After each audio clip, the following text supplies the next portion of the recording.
All right, hello once again. This is Jeff Scott with the last of 14 or 15, 16, whatever it is, presentations on the Microsoft Security Development Lifecycle, or SDL, field content. Again, this will be the last presentation. It's a level 300, so it's an advanced presentation on compiler defenses. What we'll talk about in here are an overview of some of the Microsoft compiler defenses. You can see the ones right here. I don't feel like reading to you this morning, but we'll also talk about some of the Microsoft SDL compiler defense requirements and recommendations. So you've seen this already. I am going to go back and kind of give an overview of this entire thing so we know pretty much what we've talked about. So as far as an overview of Microsoft compiler defenses, current Microsoft compilers can be used to add defensive measures to compiled code. Most Microsoft compiler defenses are relevant to apps that are developed in C and C++. Furthermore, most of these defense mechanisms are primarily aimed towards limiting risk from buffer overflows and other vulnerabilities that will allow a malicious user to control the flow of execution of an application. All of these different mechanisms are applied to the app by the compiler and not by the developer. This means that it requires minimal effort from the application development team. Again, as always, Microsoft compiler defenses do not fix every security vulnerability. As it says in here, and as I've said several times during these presentations, it's not a silver bullet. Rather, it should be used in conjunction with other security tools to try to get the most secure system possible. So let's take a look at an illustration here of Microsoft compiler defenses. So what you see here is an illustration of the runtime defenses applied to applications using Microsoft's compilers. If we take a quick look at the compilation process, we can see where the compiler defenses can help make applications more resilient to certain kinds of attacks. When an app is implemented, it's first implemented as source code using a programming language. All right, C, C++, C#, Java, The code is then inputted into a compiler. The compiler compiles the code into a binary object. Next, a linker takes and transforms that binary object into a binary file, which will typically be either some kind of a DLL or dynamic link library or executable file.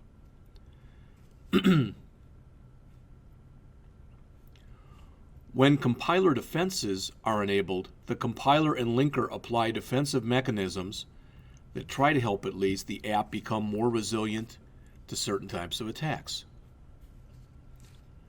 When the app is deployed and subject to attack, the runtime defenses are used to help deflect certain types of attacks.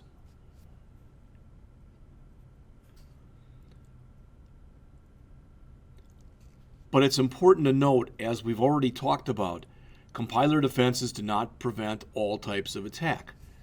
Certain attacks may be able to overcome current compiler defenses. So Microsoft, as always, recommends using a layered defense in depth approach for implementing a wide variety of different defenses when for trying to develop safer and more trustworthy code. So let's take a look at some of these runtime defenses that are provided by Microsoft compilers. First one we have here are buffer security checks, known as the /GS option. This has been available since Visual Studio 2002. And what it does is it injects security checks into an application or into application code which attempt to detect and prevent certain stack-based buffer overflow attacks that attempt to overwrite the saved return address that we talked about in an earlier presentation. This detection and prevention is accomplished by the use of security cookies, which protect critical memory through rearranging parts of the stack frame and also by adding code to protect vulnerable arguments passed to a function. All of these defenses are designed to make the attempt at executing stack-based buffer overflow attacks against these /GS protected apps more difficult. Now, to enable these security checks, applications must be compiled using the /GS flag, which is enabled by default. How about defending return addresses with security cookies? The GS flag that we just talked about is able to provide a key defensive feature through the use of security cookies. Security cookies are also known as canaries. If you've never heard the old story that back in the days, and sometimes it may still be done, I don't know, but the idea was before people went into mines to try to mine whatever was there, copper, whatever it happened to be, I don't know, whatever you mine out of mines, a lot of times they wanted to check the air quality, so they'd first put a canary in there, and if the canary could live for a certain amount of time, when they got in, they figured that it would be okay for humans. I think that's it. I may be kind of butchering the story a little bit, but that's at least the way that I heard it. Typically, though, canaries, that terminology is more frequently used when discussing other protection schemes provided on different platforms. So security cookies are 4-bit, or 4-byte, I should say, chunks of memory initialized to a random value. These cookies are strategically placed in front of important control structures on the stack, such as saved return addresses. The purpose of these cookies is to detect and prevent certain stack-based buffer overflow attacks that try to overwrite saved return addresses on the stack.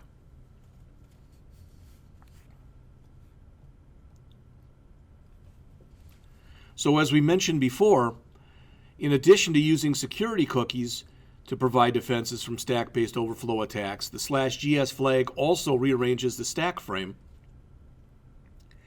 and it adds defensive code to protect vulnerable arguments to a function.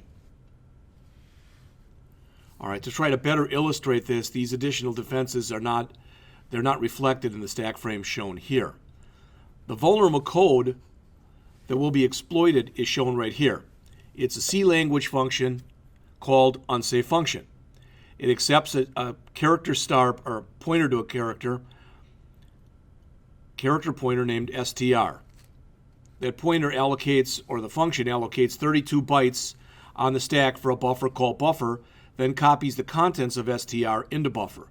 Note in here, as we've seen several times, no validation is made to ensure that the contents of str can fit within the fixed length boundaries of buffer. In other words, a stack-based buffer overflow vulnerability does exist in this code as it currently is.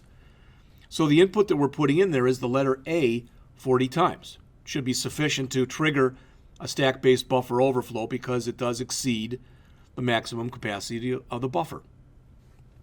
So let's see what happens to the standard stack frame when it's passed. All right, here's the standard stack frame that gets created for a call to the unsafe function. The 40 A's are provided to unsafe function and a buffer overflow occurs. You've seen this before. When the function completes and the operating system makes preparations to execute the next instruction, also known as the function epilogue, the operating system reads the value of the saved return address and tries to execute the instruction pointed to by this address. If the input contains malicious code rather than a bunch of A's, and those, you replace those A's with the address of that malicious code, then the malicious user would be able to leverage the unsafe function as a conduit, so to speak, to execute his or her own arbitrary commands. Now let's look at the same thing, the same scenario, but now with security cookies protecting the stack. When security cookies are applied, the stack is slightly modified. A 4-byte random value is placed between local variables and control structures. In this example, it's placed between buffer and the save frame pointer. The operating system will also save the value of the original security cookie in a different region or different part of memory. So now let's see what happens when the same 40 A's are provided to the unsafe function. So the buffer is filled with 32 A's. The remaining 8 A's are written over the security cookie and the save frame pointer. When the function is completed and the function epilogue begins, the operating system compares the value of the security cookie value against the previously saved value. In this case, the values will be different, so it shows the operating system that some kind of a buffer corruption has occurred. The operating system will stop and throw an exception. If that exception is not handled, the operating system will stop the app and thus will halt the attempt at a stack-based buffer overflow attack.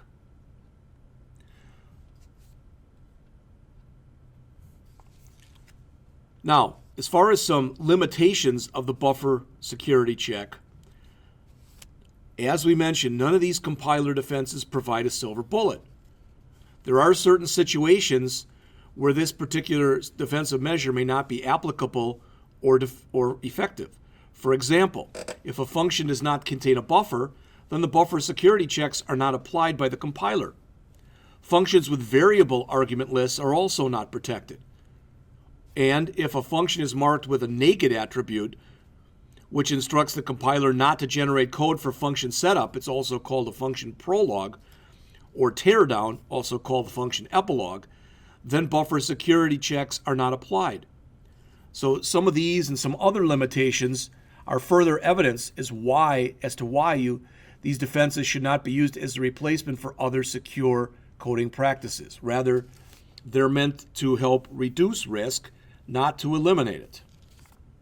If you want more information, you can see the URL that's right here. Next, let's talk about safe exception handling, also known as /SAFESEH. Whenever an exception occurs in code, it's handled by an exception handler. The address of the exception handler is stored on the stack, which could be overwritten and corrupted or hijacked by a malicious user. If an exception occurs and the operating system tries to execute an exception handler at an address that has been corrupted by a malicious user, that user may be able to gain control of the execution flow of the process. And it's happened before. They give an example of the red worm, but there have been other examples too over time.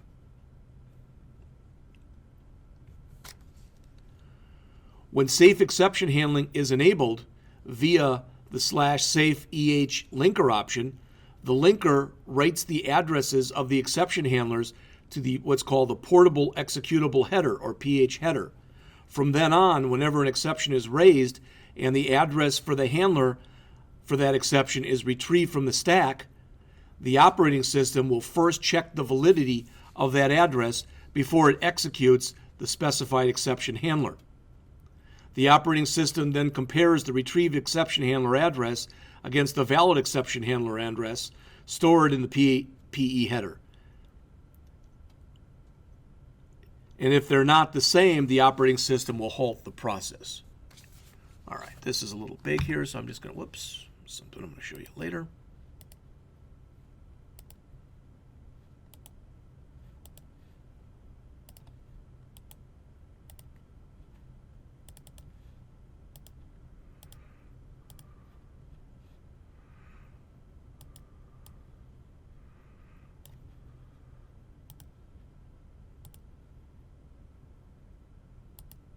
I think that'll make it a little bit easier to read.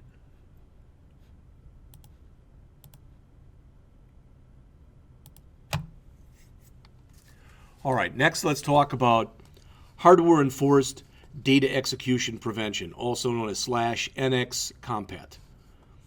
Hardware-enforced data execution prevention helps prevent code from executing in application data pages. Data execution prevention has been implemented under several names. AMD refers to this as no execute, or NX. Intel refers to this as execute disable, or XD. But the concept behind it remains the same across all such implementations. So DEP, which is Data Execution Prevention, is supported in Windows XP Service Pack 2 and higher. Hardware-enforced data execution prevention works by marking all non-code memory regions in a running process as non-executable. Under most situations, code should not be executed from non-code memory regions like application stacks and heaps. So what hardware-enforced data execution prevention does is it'll detect attempts to try to execute, and when it finds them, it'll halt the process. To use this, the system processors on which the app is running must support data execution prevention. The operating system must also support the feature. Most modern day operating systems do support it, especially most Windows systems. There's a URL there that you can refer to for more information. Next, we've got image randomization or /DYNAMICBASE. For Windows Vista, Windows Server 2008 and higher, several key OS or operating system images have been compiled using the /DYNAMICBASE compiler defense.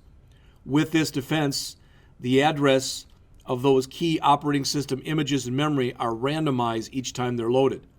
The likelihood that an attack relies on previously known static addresses will be successful if indeed every time these images are put in the same place, but by using a randomization, you will ideally reduce this since the address predictability has now been eliminated.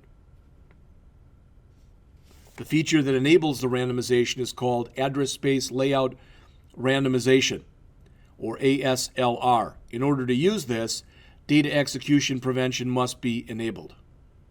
And again, there's a URL there that you can look at for more information.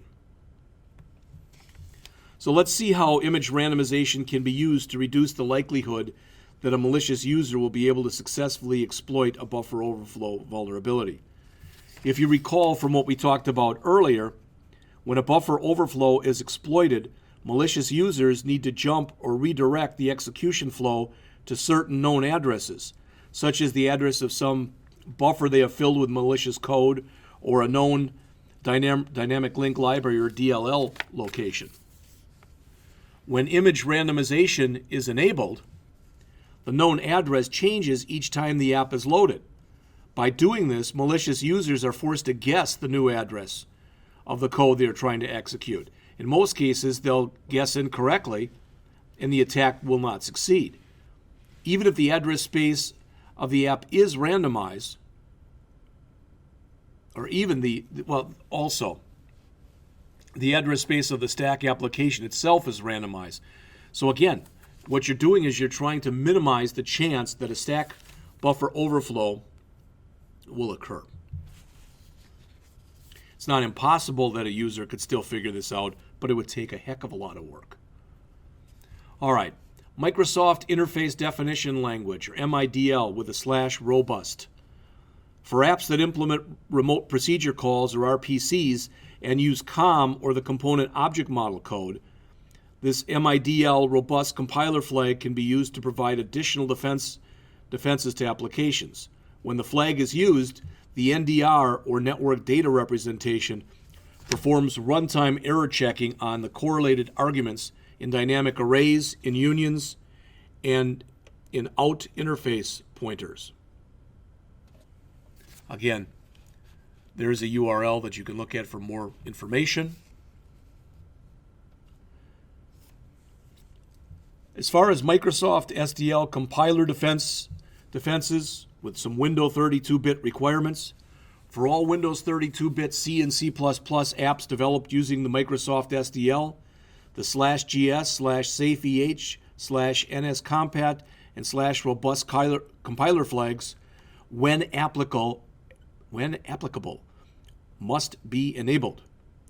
While the /DYNAMICBASE is not currently required by the Microsoft SDL, it's highly recommended.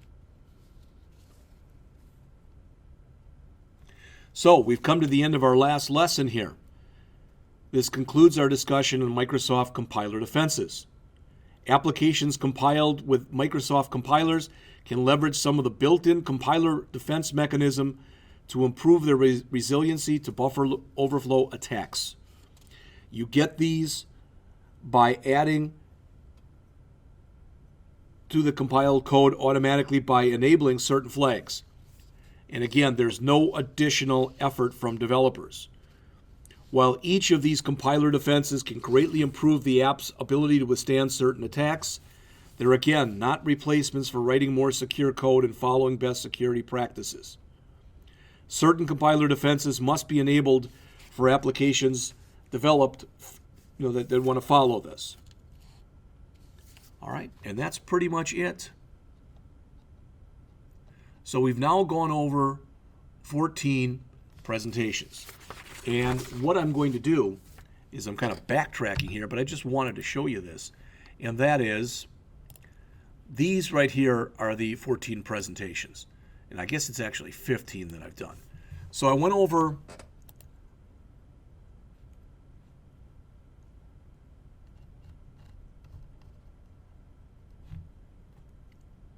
move back here. There we go. I'm going to go back over and do like one or two little intros to the Microsoft SDL. All right. But since then, I did Lesson 1, which was Secure Design Principles. Lesson 2, which is Secure Implementation Principles. Lesson 3, Secure Verification Principles. Lesson 4, Threat Modeling Principles. Lesson 5, Threat Modeling Tool Principles. Now, those first 5 were our 100 level, or our intro presentations. Then I went back and just did my own threat modeling summary. All right. After that, we went through the 200 level, which were on fuzz testing, cross-site scripting, SQL injection, banned APIs, code analysis, source code annotation language, or SAL, security code review, and then we finished up with the 300 level presentations, which were on buffer overflows and compiler defenses. In the whole scheme of things, what I'm doing here is I went back and retaped the first day's presentations that I gave and the second day's presentations that I gave. I'm going to go back and redo the third day and then redo my threat modeling and then my threat modeling demo presentations. In the coming weeks, we're also going to have presentations on fuzz testing and other miscellaneous, cross-site scripting and SQL injection, and buffer overflows. That will end it. But when I get done, there'll be somewhere in the vicinity of 40 lectures that I have. And the lectures will average about half an hour each. Some will be more, but some are as short as 10 minutes or so. But if you look with 40 of them, so again, 1, 2, 3, 4, 5, 6, 7, 8, 9, 10, 11, 12, 13, 14, 15, 16. That's 18 right there. 19, 20, 21, 22, 23, 24, 25, 26, 27, 28, 29, 30, 31, 32, 33, 34, 35. But there'll probably be a few more because what I've showed in here are some lectures, but there are going to be some demos in there too. So I'm going to go back and do those. So they'll be somewhere in the vicinity of 40 presentations. And if you look at each one as averaging about a half an hour. Again, I might be being a little kind to myself. It might be closer to 20 minutes, but let's say that it's a half an hour. That means there's about 20 hours worth of presentations. All right. And again, as I'm doing these things, the other thing that I've been doing, just so you see this, because I'm just, kind of trying to make you aware, for lack of better words, and that is I've got this thing that I've been giving to Doug. And this had my stuff for day 1. And then I went back and redid a little bit of it. For day 2. For day 3. For day 4. And for day 5. And they're really, for lack of better words, it's like there's 8 days. Again, I'm giving a presentation, then giving it again the next week. So Doug will have all of this material when I get done. All right? Thanks for listening.